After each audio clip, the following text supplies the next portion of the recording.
Hello दोस्तों, आज हम जीके जीएस, ठीक है, जीके जीएस इम्पोर्टेंट क्वेश्चन करने वाले हैं। ठीक है, तो इसमें मतलब कि एग्ज़ाम में पूछे जाते हैं, वही क्वेश्चन करने वाले हैं, सभी एग्ज़ाम में पूछे जाते हैं जीके जीएस। तो चलिए, बहुत ही इम्पोर्टेंट क्वेश्चन है। ठीक है, चलिए हम शुरू करते हैं। देखिए, इसमें विटामिन है आविष्कारक। तो देखिए यहाँ पे विटामिन का आविष्कार किसने किया था? फंक ने किया था। ठीक है, ये क्वेश्चन पूछा जाता है सब एग्जाम में। तो ये जीके जीएस का बहुत ही इंपॉर्टेंट क्वेश्चन करवा रहा हूँ। ठीक है, आप लोग जरूर कर लीजिएगा। 10 मिनट का 10-15 मिनट का वीडियो है। ठीक है, देखिए, विटामिन का खोज मतलब आविष्कार फंक ने किया था। ठीक है, विटामिन ए का आविष्कार मैकुलन ने किया था। विटामिन बी का मैकुलन ने किया था। विटामिन सी का आविष्कार होलकट ने किया था। विटामिन डी का आविष्कार हॉकिंस किया था। ठीक है, चलते अगले अगले क्वेश्चन पे। अब देखिए, अभी इसमें क्या है, इसमें कि वायरस से होने वाले मतलब कि वायरस से होने वाले रोग कौन सा है, बैक्टीरिया से होने वाला रोग कौन सा है, और प्रोटोजोआ से होने वाला रोग कौन सा है, ये पूछा जाता है एग्जाम में। ठीक है, तो चलिए हम एक एक करके याद करते हैं। देखिए, वायरस से होने वाला रोग में सबसे पहले करेंगे भाई याद, रेबीज। ठीक है, वायरस से होने वाला रोग रेबीज, एड्स, चेचक, जुकाम, खसरा, पोलियो, गलसुआ, इन्फ्लुएंजा, मरासमस। ठीक है, इतना है वायरस से होने वाला रोग। ठीक है, इतना वायरस से होने वाला रोग है। ठीक है, आप लोग याद किए, फिर से एक बार कर लेते हैं। देखिए, वायरस से होने वाला रोग रेबीज, एड्स, चेचक, जुकाम, खसरा, पोलियो, गलसुआ, इन्फ्लुएंजा, मरासमस। ठीक है, इतना है वायरस से होने वाला रोग।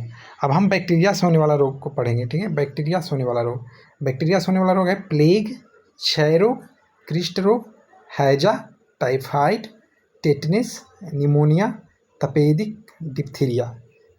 चलिए एक बार फिर से हम लोग पढ़ते हैं। बैक्टीरिया से होने वाला रोग प्लेग, क्षय रोग, कुष्ठ रोग, हैजा, टाइफाइड, टेटनिस, निमोनिया, तपेदिक डिप्थीरिया।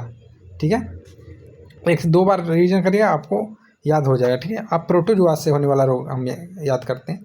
प्रोटोजोआ से होने वाला रोग है डायरिया, मलेरिया, पायरिया, फाइलेरिया, निद्रा रोग, फफूंद रोग, पेचिस रोग, कालाजार। ठीक है, इतना फिर एक दम्मा है। ठीक है, दम्मा, ये इतना प्रोटोजोआ से होने वाला रोग है। एक बार फिर से याद करेंगे। देखिए, लास्ट में या आ रहा होगा, या तो आप लोग प्रोटोजोआ समझ जाएगा। ठीक है, या आ रहा होगा लास्ट में, तो डायरिया, देखिए, मलेरिया, पायरिया, फाइलेरिया, निद्रा रोग, फफूंद, पेचिस, कालाजार, दम्मा। तो आप लोग को इतना हिंट मिल गया। या अगर सब लास्ट में रहेगा तो ये प्रोटोजोआ से होने वाला रोग है। ठीक है, तो डायरिया, मलेरिया, फाइलेरिया, निद्रा, फफूंद, पेचिस, कालाजार, दम्मा, ये सब प्रोटोजोआ से होने वाला रोग है। चलिए अगले क्वेश्चन पे चलते हैं। अगला फैक्ट क्या कहता है, देखिए, अब इसमें आप लोग को पूछेगा क्वेश्चन में, सब मतलब कि आप लोग को एग्जाम में पूछा जाता है कि सबसे बड़ी कोशिका कौन सा है। तो ये बहुत ही इंपॉर्टेंट क्वेश्चन है, सभी एग्जाम में पूछा जाता है, हर एक एग्जाम में पूछा जाता है। ठीक है, तो सबसे बड़ी कोशिका है तंत्रिका तंत्र। ठीक है, सबसे बड़ी कोशिका तंत्रिका तंत्र है। सबसे छोटी कोशिका है ये माइकोप्लाज्मा या गैली सेप्टिकमा। ठीक है, माइकोप्लाज्मा या गैली सेप्टिकमा, ये सबसे छोटी कोशिका है। ठीक है, सबसे बड़ी कोशिका तंत्रिका तंत्र, याद रखेगा, और सबसे छोटी कोशिका माइकोप्लाज्मा या गैली सेप्टिकमा, ये याद रखिएगा। ठीक है, अब देखिए, आरबीसी का निर्माण होता है वो अस्थि मज्जा में होता है। ठीक है, आरबीसी का निर्माण कहाँ होता है, क्वेश्चन आएगा, आरबीसी का निर्माण कहाँ होता है, तो अस्थि मज्जा में होता है। ठीक है, अस्थि मज्जा में। चलिए, आरबीसी का कब्रगाह कहा जाता है, बताइए। आरबीसी का कब्रगाह प्लीहा को कहा जाता है। ठीक है, आरबीसी का कब्रगाह प्लीहा को कहा जाता है। चलिए अगले फैक्ट पे चलते हैं। देखिए, अगला फैक्ट है आरबीसी का जीवन काल होता है 20 से 120 दिन। देखिए, ये क्वेश्चन बहुत ही इंपॉर्टेंट है। ये सब क्वेश्चन जो करवा रहे हैं हम, बहुत ही इंपॉर्टेंट है, सभी एग्जाम में पूछे जाते हैं। ठीक है, तो इससे आपको जो मैं बता रहा हूँ, इस 10 से 15 क्वेश्चन आपको आने वाला है सभी एग्जाम में, सभी एग्जाम के लिए इंपॉर्टेंट है जीके जीएस। ठीक है, तो देखिए, इसमें आरबीसी का जीवन काल कितना होता है, तो ये 20 से 120 दिन होता है। ठीक है, ये पूछा जाता है। डब्ल्यूबीसी का जीवन काल 2 से 4 दिन तक होता है। मानव खोपड़ी में हड्डियों की संख्या होती है 8 होती है। ठीक है, मानव शरीर में पसलियों की संख्या होती है ये 24 होती है। मानव शरीर में पसलियों की संख्या 24 होती है। मानव शरीर में पेशियों की संख्या, मांसपेशियों की संख्या होती है 619। ठीक है, मानव शरीर में क्रोमोसोम की संख्या होती है 46। मानव शरीर में केशुरुकी की संख्या होती है 33। मानव शरीर में रक्त परिभ्रमण में लगा हुआ कुल समय 23 सेकेंड, लगभग 23 सेकेंड होता है। सामान्यतः मानव शरीर में रक्त की मात्रा होती है 5 से 6 लीटर, ठीक है। मानव शरीर में भोजन पाचन प्रारंभ होता है मुख से, मतलब कि मुंह से होता है, ठीक है। चलिए फिर से इसको और देख लेते हैं, और है अभी, ठीक है। पहले यहाँ दोबारा हम इसको यहाँ तक देख लेते हैं, ठीक है। यहाँ से तक हम दोबारा इसको देख लेते हैं। देखिए, आरबीसी का जीवन काल होता है 120 दिन का, डब्ल्यूबीसी का जीवन काल होता है 2 से 4 दिन का। मानव शरीर का खोपड़ी में हड्डियों की संख्या होती है 8, ठीक है। मानव शरीर में पसलियों की संख्या होती है 24। मानव शरीर के मांसपेशियों की संख्या होती है 639। मानव शरीर में क्रोमोसोम की संख्या होती है 46। मानव शरीर में कशेरुकों की संख्या होती है 33, ठीक है। मानव शरीर में रक्त परिभ्रमण में लगा हुआ कुल समय 23 सेकेंड होता है लगभग, ठीक है। सामान्यतः मानव शरीर में रक्त की मात्रा 5 से 6 लीटर होता है। मानव शरीर में भोजन पाचन प्रारंभ होता है मुख से, ठीक है। चलिए अब अगले क्वेश्चन पे चलते हैं, अगले फैक्ट पे, ठीक है। यहाँ तक हम लोग कर लिए थे। अब देखिए, पूछ रहा है कि मानव शरीर में पचे भोजन का अवशोषण कहाँ होता है, तो ये छोटी आंत में होता है, ठीक है, छोटी आंत में। मानव शरीर में सबसे बड़ा अंग होता है त्वचा, ठीक है। मानव शरीर में सबसे बड़ी ग्रंथि होती है यकृत। मानव शरीर की सबसे छोटी ग्रंथि होती है पिट्यूटरी, ठीक है। मानव शरीर की सबसे छोटी ग्रंथि होती है पिट्यूटरी, याद रखिएगा, पिट्यूटरी, ठीक है। मानव शरीर की सबसे बड़ी हड्डी होती है फीमर, ठीक है। मानव शरीर की सबसे छोटी हड्डी होती है स्टेपिस, जो कान में होती है, और ये फीमर जो जांघ में होती है, ठीक है। मांसपेशी एवं अस्थि जोड़ को कहते हैं टेंडन, ठीक है। मांसपेशी एवं अस्थि के जोड़ को कहते हैं टेंडन, याद रखिएगा। मांसपेशी और अस्थि के जोड़ को टेंडन कहते हैं, और अस्थि एवं अस्थि के जोड़ को लिगामेंट कहते हैं, ये याद रखिएगा। ये सब जो क्वेश्चन करवा रहे हैं, इस सभी एग्जाम में आपको 10 से 15 क्वेश्चन देखने को मिलेगा, ठीक है। तो आप लोग जरूर करके जाइएगा, कोई भी एग्जाम देने जाइएगा ये करके जाइएगा, ठीक है। प्रोटीन की कमी से बच्चों में होने वाले रोग क्वाइशियोकर या मरासमस, ठीक है, क्वाइशियोकर या मरासमस, प्रोटीन की कमी से क्वाइशियोकर या मरासमस होता है, ठीक है। चलिए अगले फैक्ट पे चलते हैं। देखिए, अगला फैक्ट है कि विटामिन डी की कमी से बच्चों में होने वाले रोग रिकेट्स, ठीक है। विटामिन डी की कमी से रिकेट्स होता है। विटामिन डी की कमी से वयस्कों में होने वाले रोग ये ऑस्टियोमलेशिया, ठीक है। बच्चों में रिकेट्स होता है, और विटामिन डी की कमी से वयस्कों में, बड़े लोगों में ऑस्टियोमलेशिया होता है, ऑस्टियोमलेशिया रोग हो जाता है, ठीक है। चलिए अगले फैक्ट पे चलते हैं। अगला फैक्ट है कि जल, देखिए यहाँ पे जल में घुलनशील विटामिन है बी एवं सी, ठीक है। जल में घुलनशील विटामिन बी एवं सी है, ठीक है। बाकी सब वसा में है, ठीक है। जो बचा वो वसा में है। देखिए, जल में घुलनशील विटामिन बी और सी है, और बाकी सब वसा में। देखिए, वसा में घुलनशील विटामिन ए डी ई के, ये सब वसा में है। ए डी ई के ये सब वसा में है, और जल में सिर्फ बी और सी याद रखिएगा। जल में घुलनशील विटामिन बी और सी, और वसा में घुलनशील विटामिन ए डी ई एवं के। जो मैं करवा रहा हूँ आप लोग याद करके जाइए, ये क्वेश्चन बहुत ही इंपॉर्टेंट है, ये पूछा जाता है, ठीक है। इसलिए मैं बार बार बोल रहा हूँ आपको कि याद करके जाइएगा, ठीक है। चलिए अगले क्वेश्चन पर चलते हैं। देखिए, 1 ग्राम वसा के पूर्ण ऑक्सीकरण से कितनी ऊर्जा मुक्त होती है, ये 9.2 किलो कैलोरी होती है, ठीक है। 1 ग्राम वसा में पूर्ण ऑक्सीकरण से कितनी ऊर्जा मुक्त होती है, तो 9.2 किलो कैलोरी होती है, ठीक है। 1 ग्राम ग्लूकोज के पूर्ण ऑक्सीकरण से कितनी ऊर्जा मुक्त होती है, तो ये 4.2 कैलोरी होती है, ठीक है। 4.2 किलो कैलोरी, ठीक है। अगले फैक्ट पे चलते हैं। देखिए, अगला फैक्ट कह रहा है कि अनॉक्सी श्वसन की संपूर्ण प्रक्रिया संपन्न होती है, ये कोशिका द्रव्य में होती है, ठीक है। देखिए, ऑक्सी श्वसन की संपूर्ण प्रक्रिया संपन्न होती है, ये माइटोकॉन्ड्रिया में होती है। यहाँ से ध्यान रखिएगा, अनॉक्सी श्वसन की संपूर्ण प्रक्रिया संपन्न होती है, ये कोशिका द्रव्य में, और ऑक्सी श्वसन की संपूर्ण प्रक्रिया संपन्न होती है माइटोकॉन्ड्रिया में। ये अनॉक्सी और ऑक्सी श्वसन याद रखिएगा। मादा जनन हार्मोन में उदाहरण है एस्ट्रोजन प्रोजेस्टेरॉन का, ठीक है। मादा जनन हार्मोन का उदाहरण है, देखिए, मादा जनन हार्मोन का उदाहरण है एस्ट्रोजन और प्रोजेस्टेरॉन, याद रखिएगा, एस्ट्रोजन और प्रोजेस्टेरॉन मादा जनन का हार्मोन में उदाहरण है, ठीक है। चलिए अगले फैक्ट है, नर जनन हार्मोन का उदाहरण है एड्रोजन और टेस्टोस्टेरोन, ठीक है। नर जनन हार्मोन के उदाहरण है एड्रोजन और टेस्टोस्टेरोन, और मादा जनन का हार्मोन का उदाहरण है एस्ट्रोजन और प्रोजेस्टेरोन, याद रखिएगा आप लोग, ठीक है। चलिए अगले फैक्ट पे चलते हैं हम लोग।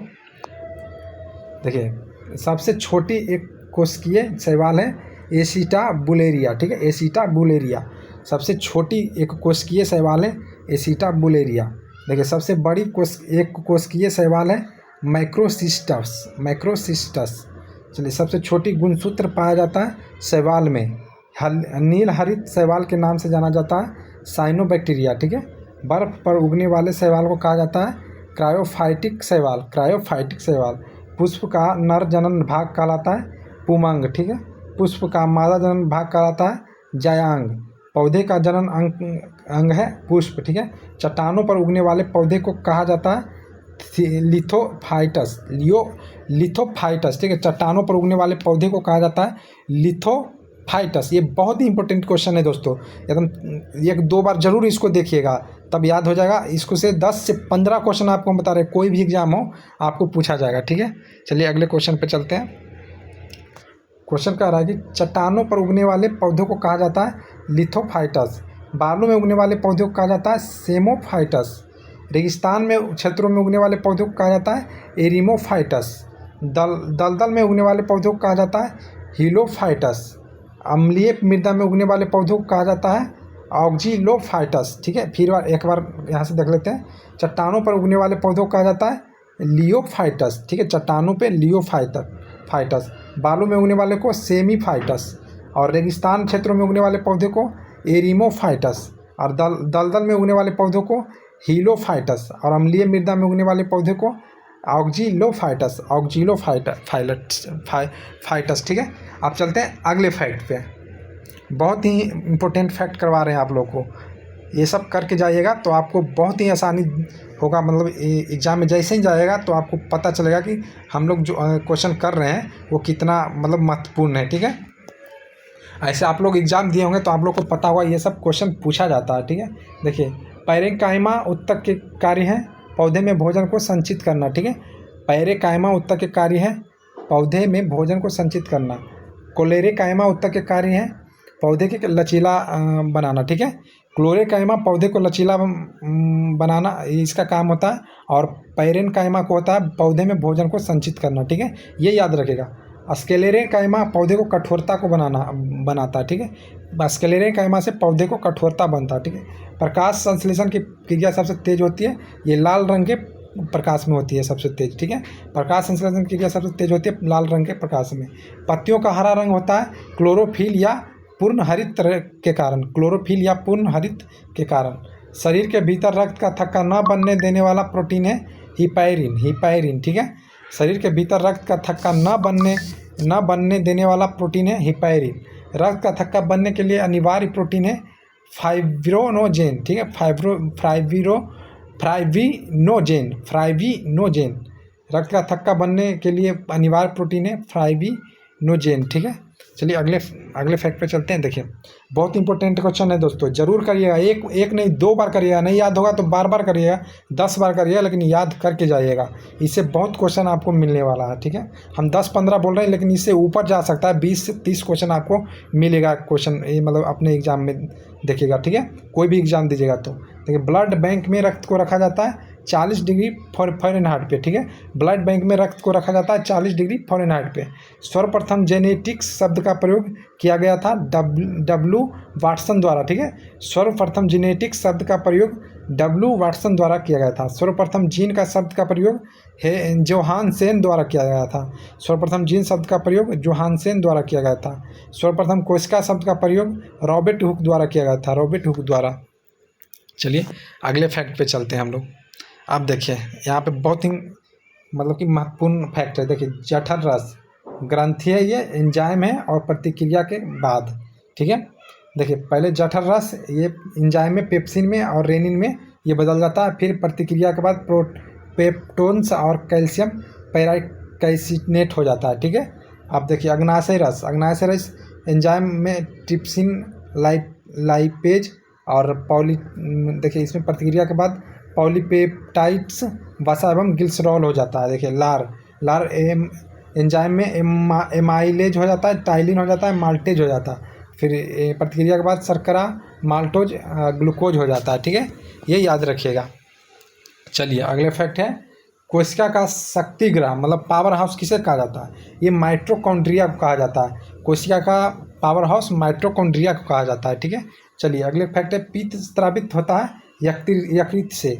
पित्त स्रावित होता है यकृत से। पित्त जमा होता है पित्ताशय में, ठीक है। पित्त स्रावित होता है यकृत से, पित्त जमा होता है पित्ताशय में, ठीक है।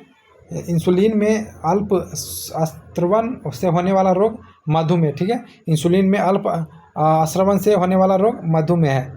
इंसुलिन के अति स्रवण से होने वाला रोग हाइपोग्लाइसीमिया है, हाइपोग्लाइसीमिया। इंसुलिन से अति स्रवण से होने वाला रोग हाइपोग्लाइसीमिया है, और इंसुलिन से अल्प स्रव से होने वाला रोग मधुमेह है, ठीक है। इंसुलिन की खोज की थी वाइटिंग एवं वेस्ट ने, वाइटिंग एवं वेस्ट ने। मधुमेह दिवस 14 नवंबर को मनाते हैं, मधुमेह दिवस 14 नवंबर को मनाते हैं। वृक्क के बाहरी भाग को कहते हैं कोर्टेक्स, वृक्क के बाहरी भाग को कोर्टेक्स कहते हैं। वृक्क के भीतरी भाग को मेंडुला कहते हैं, मेंडुला, ठीक है। चलिए अगले फैक्ट पे चलते हैं। देखिए वृक्क की क्रियात्मक इकाई नेफ्रॉन है, नेफ्रॉन। आप देखिए ग्लूकोज प्लस फ्रक्टोज को, यहाँ पे ग्लूकोज प्लस फ्रक्टोज ये सुक्रोज होता है, ठीक है।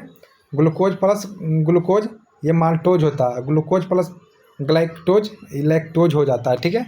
आप लोग को फिर से एक बार बता देते हैं, ग्लूकोज प्लस फ्रुक्टोज सुक्रोज हो जाता है, ग्लूकोज प्लस ग्लूकोज माल्टोज हो जाता है, और ग्लूकोज प्लस ग्लाइक्टोज लैक्टोज हो जाता है, ठीक है। ये याद रखेगा आप लोग, ये सब पूछा जाता है क्वेश्चन मतलब एग्जाम में, ठीक है।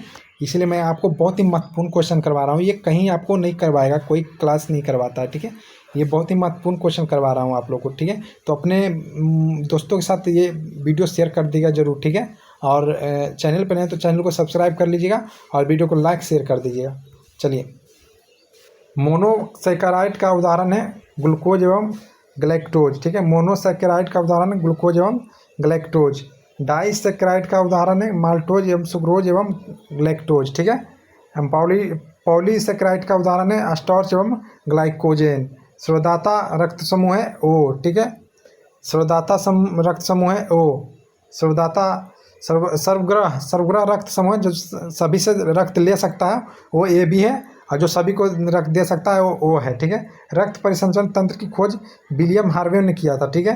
रक्त समूह की खोज कार्ल लैंडस्टीनर ने किया था। चलिए फिर से इसको एक बार देखते हैं। देखिए मोनोसैकेराइड का उदाहरण ग्लूकोज एवं ग्लाइक्टोज है। डाइसैकेराइड का उदाहरण माल्टोज सुक्रोज एवं लैक्टोज है, और पॉलीसैकेराइड का उदाहरण स्टार्च एवं ग्लाइकोजेन है। सर्वदाता मतलब कि जो खून सभी को दे सकता है मतलब वो O है, ठीक है। जिनका O मतलब कि रहेगा खून तो वो सभी को दे सकते हैं। अगर सर्वग्रह मतलब जो जिनका AB रहेगा वो सबसे ले सकते हैं, ठीक है, ठीक है। वो दे नहीं सकते हैं, ठीक है। रक्त परिसंचरण तंत्र की खोज विलियम हार्वे ने किया था। रक्त समूह की खोज कार्ल स्टीनर ने किया था, ठीक है। अगले फैक्ट पे चलते हैं हम लोग। देखिए विभिन्न खाद्यों पदार्थों में होने वाले रोग एवं उनके वाहक। खाद्य पदार्थ रोग वाहक, देखिए धान में रोग होता है खैरा, ठीक है। वाहक जिंक है इसका वाहक। आम में रोग हो जाता है लिटिक लीफ हो जाता है, जिंक इसका वाहक है। मटर में मार्स रोग हो जाता है, मैग्नीज इसका वाहक है। नींबू में लिटिल लीफ रोग हो जाता है, इसका वाहक है कॉपर। नींबू में डाइबैक हो जाता है, इसका वाहक है कॉपर, ठीक है। अगले फैक्ट पे चलते हैं हम लोग।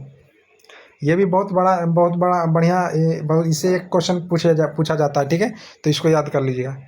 देखिए अब यहाँ पे देख लीजिए, पौधों के विभिन्न भागों तक भोज्य पदार्थों का वाहक होता है फ्लोएम, ठीक है। मतलब कहना चाह रहा है कि पौधे में भोजन पहुँचाता है फ्लोएम, ठीक है। फ्लोएम द्वारा पहुँचता है पौधे में भोजन, ठीक है। पौधों के विभिन्न भागों तक जल का वाहक होता है जाइलम, ठीक है। जाइलम। लीवर में संचित विटामिन होता है विटामिन A। मछलियों के यकृत तेल में किस विटामिन की प्रचुरता होती है? तो विटामिन A की। चलिए अगले फैक्ट पे चलते हैं। आप देखिए वृद्धि हार्मोन स्रावित होता है पिट्यूटरी ग्रंथि से। रक्तदाब का नियंत्रण होता है अधिवृक्क ग्रंथि से। एंटीबॉडी का निर्माण होता है लिम्फोसाइट्स में, ठीक है। आप चलते हैं अगले क्वेश्चन पे। बहुत सारा क्वेश्चन है, देखिए बहुत सारा क्वेश्चन है। तो आज हम इतना ही रहने देते हैं, फिर हम कल करवा देंगे, ठीक है। फिर से हम कल करवा देंगे। यहाँ तक हम आपको करवा दिए हैं, आपको फिर से कल करवा देते हैं, ठीक है। तो फिर मिलते हैं अगले वीडियो में, तब तक के लिए धन्यवाद। चैनल पर नहीं हो तो चैनल को सब्सक्राइब करके रखिए, और फिर से हम कल एक वीडियो और लाऊंगा जिसमें ये महत्वपूर्ण क्वेश्चन करवा देंगे जो एग्ज़ाम में पूछे जाते हैं। तो तब तक के लिए धन्यवाद।